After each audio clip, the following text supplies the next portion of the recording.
কিয়ামতের আগে 15টা আলামত ঘটবে। তার মধ্যে থেকে সবচেয়ে আলামত, কিয়ামতের একটা বড় আলামত, সেটা হচ্ছে দাজ্জাল। আল্লাহ রাসূল সাল্লাল্লাহু তাআলা আলাইহি ওয়াসাল্লামের জামানায় শুধু নয়, আদম আলাইহিস সালাম দাজ্জালের ভয় দেখালছে, শীষ নবী দাজ্জালের কথা বলেছে, ইউনূস নবী আলাইহিস সালাম দাজ্জালের কথা বলেছেন তার উম্মতকে, এই উম্মতরা দাজ্জালের ফিতনা থেকে সাবধান, দাজ্জাল থেকে সাবধান। একবার ঈসা নবী পর্যন্ত সবাই বলেছে আপন আপন উম্মতকে দাজ্জাল থেকে সাবধান, কিন্তু তারা বলেনি যে তাদের উম্মত থেকে দাজ্জাল হবে। আর আপনার আমার রাসূল সাল্লাল্লাহু তাআলা আলাইহি ওয়াসাল্লাম নবী বলেছেন আমার উম্মতের মধ্যে থেকেই দাজ্জাল বেরিয়ে আসবে। কে বলেছেন এটা? মুহাম্মদ সাল্লাল্লাহু আলাইহি ওয়াসাল্লাম। আমার উম্মতের মধ্যে থেকে আসবে।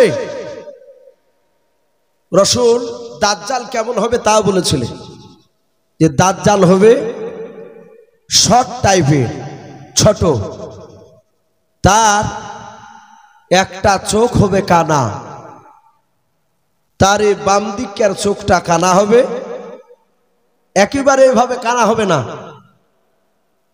কিন্তু তার এই চোখের মনির ওপর একটা গোস্তের টুকরা ঝুলবে। ফাটা আঙ্গুর যেমন বাপজি কিনে এসলে ছেঁড়া বেড়া আঙ্গুর দেখে অরসি বোধ লাগে, আর চোখটা হবে ওই ধরনের, কিন্তু সে চোখে দেখতে পাবে না একটা চোখে। যারা ইমানদার তারা চিনতে পারবে, তার কপালে লিখা থাকবে কা ফের কাফার। কিন্তু বাপজি সেই লোকটা গোটা পৃথিবী সে ভ্রমণ করবে, সে ঘুরবে, যেই দিকে যাবে সেই দিকে লোক সবাই ওকে মানবে। রাসূল এই দাজ্জালের বর্ণনা করেছে। হ্যাঁ, ওই সময়তে বাপজি উমর ফারুক তখন বাপজি মানে নিয়েছে। উমর ফারুক তিনি বাগানে, খেজুরের বাগানের মাঠ দিয়ে যাচ্ছিলেন, তো দেখছে একটা বাচ্চা ছেলে, একদম সেই ওই কোয়ালিটি, একদম রাসূল যেভাবে বয়ান করেছে দাজ্জালের ওই রকমেরই বাচ্চা ছেলে, ছোট্ট একটা ছেলে, বছর 6কে, কেউ বলেছেন 8 থেকে 10 বছর। ওই বাচ্চাটা বাগানে খেলা করছিল, লোকেরা বলা বলি করছে বাচ্চা ছেলেটা অন্তরের খবর বলে দেয়। বলুন আস্তাগফিরুল্লাহ। অন্তর খবর কে বলে? আমার আল্লাহ। উমর ফারুক ছেলেটার কাছে গিয়ে কয়েকটা পরীক্ষা করলেন। এটা আজীব ব্যাপার, এ তো বলে দিচ্ছে অনেক কথা। আল্লাহ রসুল ছিলেন, রসুলকে গিয়ে বলেন হুজুর, মক্কা নগরে খাজরা বংশের একটা বাগানে, খাজুর বাগানে একটা বাচ্চা ছেলে, আপনি মনে মনে যা বলবেন তা বলে দিছে। বলে তাই নাকি? বলে হ্যাঁ। সাথে হাতে রাসূলুল্লাহকে উমর ডেকে নিয়ে গেলেন। ডেকে নিয়ে যাওয়ার পরে রাসূলুল্লাহ পা টিপে টিপে টিপে টিপে বাপজি ফেললেন, যেন বুঝতে না পারে। এই ছিল মুখ করেছিল। নবী গিয়ে পেছনে গিয়ে ভাবে বাচ্চা ছেলেটার হাত দিলেন। ঘটনাটা সম্ভবত বুখারীতে এসেছে। যাহাতে হাত দিলেন, নবী বলেন কে? আমি বললো তো, গলাটা একটু অন্য নকল করি। ছেলেটা বলে দিল তুমি আব্দুল্লাহর সন্তান মুহাম্মদ সাল্লাল্লাহু আলাইহি ওয়াসাল্লাম। নবী দেখলেন তো বলি দিল নাম আমার। নবী বলেন আমার দিলে কি বলছে বলধেনি তুই? বাচ্চাটা বললে আপনি এই কথা বলছিলেন। নবীর সাথে মিলল না। নবী বললেন এই অন্তর খবর বলবে কি করে? এ বলতে পারবে না। আন্দাজে একটা কথা বলতে যে হয়ে যায়, এর কাছে একটা জিন আছে। উমর ফারুক বলেন এই লোকটাকে আস্তে আস্তে হঠাৎ করে উধাও হয়ে গেল। ওই বাচ্চা ছেলেটাকে আর কেউ দেখতে পায় না, মক্কা নগরে কেউ দেখতে পায় না। নবী মসজিদে নববীতে আলোচনা করছিলেন, যেমন আপনারা বসে আছেন। অনেকগুলো সাহাবায়ে কেরাম ছিলেন। নবী ওই দাজ্জালের ব্যাপারে আলোচনা করতে করতে বলেন সাহাবারাও আমার উম্মতের মধ্যে থেকে দাজ্জাল বেরিয়ে আসবে, খবরদার তোমরা দাজ্জালের কথা শুনবা না। যারা শুনবে তারা জাহান্নামী হবে, আর যারা দাজ্জালের কথা শুনবে না তারা জান্নাতি হবে।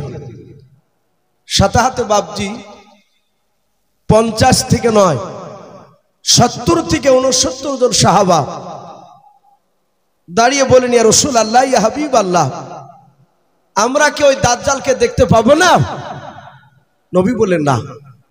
আবার বলেন, হুজুর, ওই দাজ্জালকে দেখতে পেলে আমাদের জীবদ্দশায় লোকটা কলেমার দাওয়াত দিলে আমরা তার কথার মানতাম না। নবীজি বললেন, এই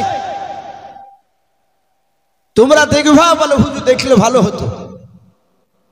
রাসূল বললেন, 70 থেকে 69 জন সাহাবা দাঁড়িয়ে যাও। দাঁড়িয়ে গেলে, দাঁড়িয়ে যাওয়ার পরে নবী বলেন, ওই দেখো সাগরে নৌকা দেখতে পাচ্ছ, পালতোলা? ওগুলো বাপজিরা হয়তো দেখেছেন, বয়স্ক যারা মানুষ আছেন, বাতাসের সাহায্য চলতো। এখন তো সব ইঞ্জিন ফিট করা, তখন ইঞ্জিন ছিল না। বলে, ওই নৌকায় চেপে তোমরা পশ্চিম দিকে কলেমার দাওয়াত নিয়ে যাবা, উত্তর দিকে যাবা না। নবীজি নিজে বারণ করলেন। সাহাবারা বলেন, আমরা নবীজির কাছ থেকে সাগর পাড়ে গেলাম, দেখলাম পালতোলা নৌকা। 70 থেকে 69 জন সাহাবা নৌকার উপর চাপলেন। বাতাস বইতে শুরু করলো, উত্তর দিকে যাবে। কোন দিকে নৌকা? উত্তর দিকে। সাহাবারা বলেন, শত চেষ্টা করে নৌকা পশ্চিম দিকে ঘোরাতে পারলাম না। সাহাবারা বলে, দেখলাম নৌকাটা ভাসতে ভাসতে গিয়ে এক দ্বীপের কিনারায় গিয়ে লেগে গেল। আপনারা শিক্ষিত সমাজের মানুষ, দ্বীপ কাকে বলে আশা করি আপনারা অনেকেই জানেন। চারিদিকে পানি আর মাঝখানে মাটি, জঙ্গল। সাহাবারা বলেন, দ্বীপের এক কিনারা গেলে ওই নৌকাটা লেগে গেল। সাহাবা কজন আছে বললাম? 70 থেকে 69 জন সাহাবা। ওই জায়গাতে দ্বীপের কিনারায় গিয়ে যখন বাপজি লেগে গেল, সাহাবারা বলেন, আমরা নামবো কি নামবো না আলোচনা শুরু করেছি। কিছু সাহাবা বলছে, এই ভাই চল না আমরা ভিতরটা একটু ঘুরে আসি। চলি যখন এসেছে নৌকা। আর একজন বললো, ভাই এদিকে তো নবী যেতে বারণ করেছিলেন। বলে, আমরা ইচ্ছাকৃত আসি নাই, বাতাসি নিয়ে চলে এসেছি। সাহাবারা বলেন, আমরা আলোচনা করছিলাম আর হঠাৎ করে দেখলাম ওই জঙ্গলে বাঘ, ভালুক, সিংহ রয়েছে। কিছু সাহাবা বলছে, ভাই নামলি তো খেয়ে নেবে। আবার কিছু সাহাবা বলছে, এই ভাই আমাদেরকে খাবে না, আমরা তো নবীর সাহাবা। সাহাবারা বলছে, নামবো কি নামবো না আলোচনা শুরু করেছি। হঠাৎ করে দেখলাম ওই জঙ্গলের ভিতরে থেকে একটা আজীব ধরনের জানোয়ার বেরিয়ে আসে। কোরআন শরীফে বাপ যে ওই জানোয়ারটার ব্যাপারে বলেছেন আল্লাহ, ওয়াইদা ওয়াকাল ক্বালু আলাইহিম আখরাজনা লাহুম দাব্বাতাম মিনাল আরদি তুকাল্লিমুহুম আন্নান নাসা কানু বিআয়াতিনা লা ইউকিনুন। আল্লাহর নবী জনাব মুহাম্মদ রাসূলুল্লাহ সাল্লাল্লাহু তাআলা আলাইহি ওয়াসাল্লামকে ডাক দিয়ে বলেছেন, হে নবী আপনি বলে দেন, 1 2 3 4 করে 15টা যখন কিয়ামতের আলামত যখন প্রকাশ হয়ে যাবে, ছোটরা বড়দেরকে শ্রদ্ধা করবে না, বড়রা ছোটদেরকে স্নেহ করবে না। আবার রাস্তাঘাটে প্রকাশ জানা বা বিচার শুরু হয়ে যাবে, আসমানে ফড়িং দেখতে পাওয়া যাবে না। আল্লাহর নবী জনাবে মুহাম্মদ রাসূলুল্লাহকে ডাক দিয়ে বলেন, আল্লাহ এই নবী ওই সময় আপনার ধরিত্রীর বুক থেকে এমন একটা জানোয়ারের আমি প্রকাশ ঘটাবো, ওয়াইদা ওয়াকাল ক্বালু আলাইহিম আখরাজনা লাহুম দাব্বাতাম মিনাল আরদি, ওই জানোয়ারটা বের করব, জানোয়ারটার নাম হবে দাব্বাতুল আরদ তুকাল্লিমুহুম, ওই জানোয়ারটা মানুষের মতো কথা বলবে, আন্নান নাসা কথা বলবে মানুষের মতো, কানু বিআয়াতিনা লা ইউকিনুন। ওই জানোয়ারটা সারা পৃথিবী বাপজি ভ্রমণ করবে। আল্লাহর নবী জনাবে মুহাম্মদ রাসূলুল্লাহ সাল্লাল্লাহু তাআলা আলাইহি ওয়াসাল্লাম তিনি বলেন, মুসলিম শরীফের বাবা হাসিয়াতে পাওয়া যায়, সেদিন কাপ বাপজি আপনার যে দুটো পাহাড় বাপজি পাওয়া যায়, সাফা আর মারওয়া পাহাড়, কেতাবে পাওয়া যায় ওই মারওয়া পাহাড়টা বাপজি সেদিন চৌচির হয়ে যাবে যেদিন বেরিয়ে আসবে। ওই পাহাড়টা বাপজি পেট ফেটিয়ে বেরিয়ে যাওয়ার পর ওই জানোয়ারটা বাপজি দাব্বাতুল আর জানোয়ারটা বেরিয়ে আসবে। যে জানোয়ারটা সাহাবারা বলেন আমরা দেখলাম জঙ্গলের ভিতর থেকে বেরিয়ে আসলো।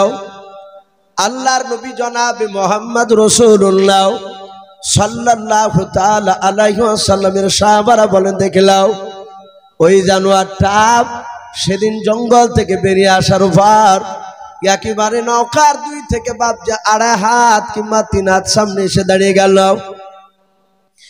সাহাবারা বলেন দেখলাম জানোয়ারটার হাত দুখানা ছিল বাপজি বাঁদরের মতো, তার বাপজি আপনার গলাখানা ছিল ওটের গলার মতো বাপজি মুখখানা লম্বাও। ওই জানোয়ারটার পা থেকে বাপজি মাথা পর্যন্ত মা বোনদের যেমন মাথায় বড় বড় চুল রয়েছে ওই রকম বড় বড় বাপজি চুলে গোটা শরীরখানা বাপজি ঢাকা ছিল।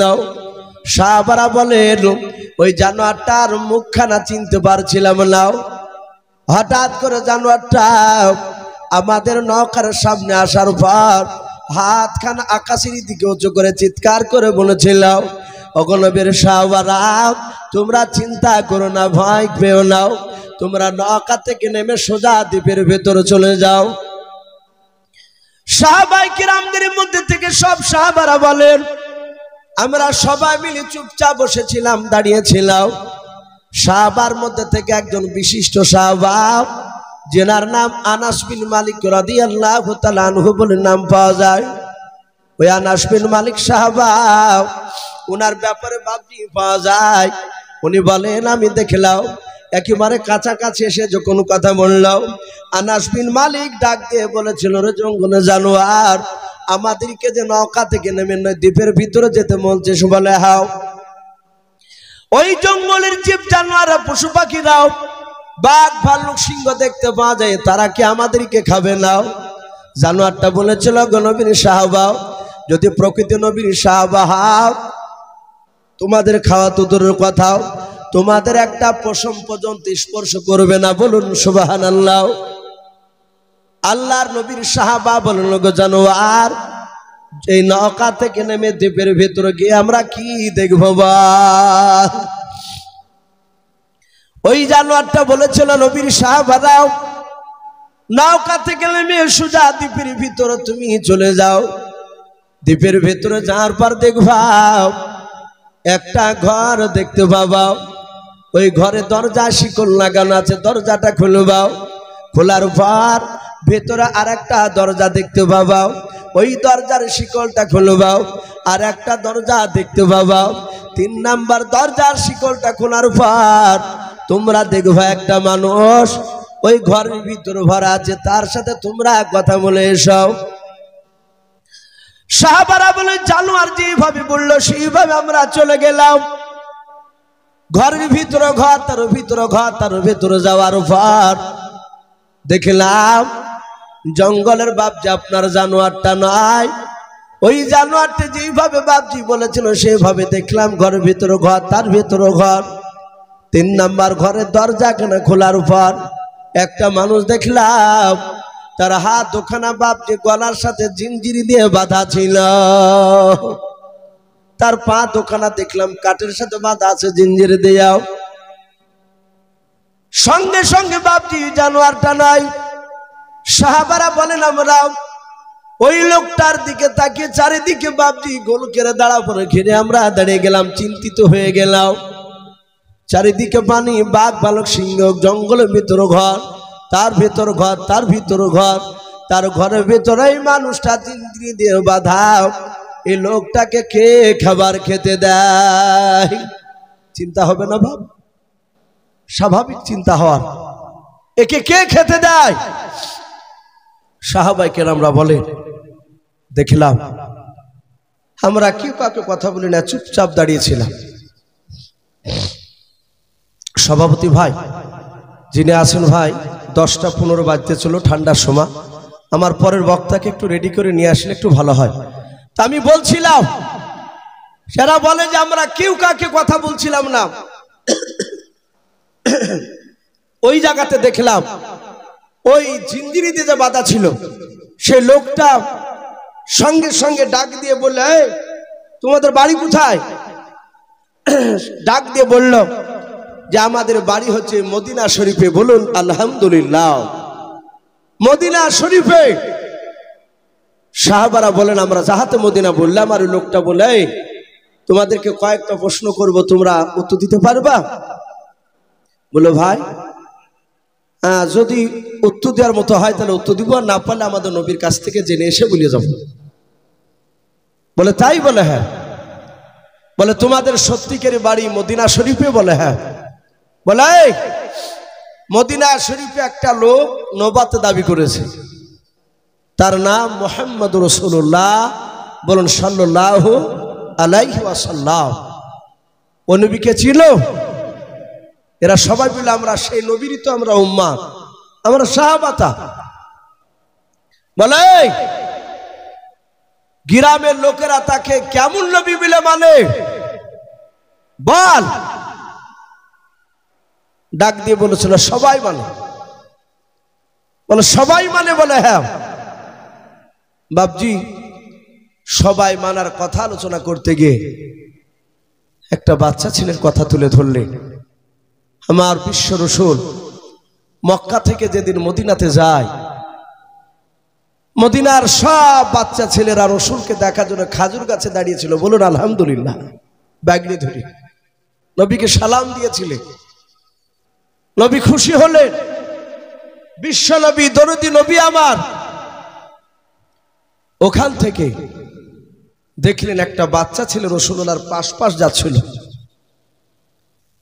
নবী আমার 4.5 বছরের বাচ্চা ছেলেটাকে হাত দিয়ে ধরলেন।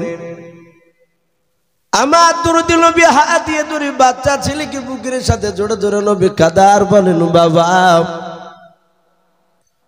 নবীর কান্না দেখে 4 থেকে 4.5 বছরের বাচ্চা ছেলেটাও কাল চলো মদিনার।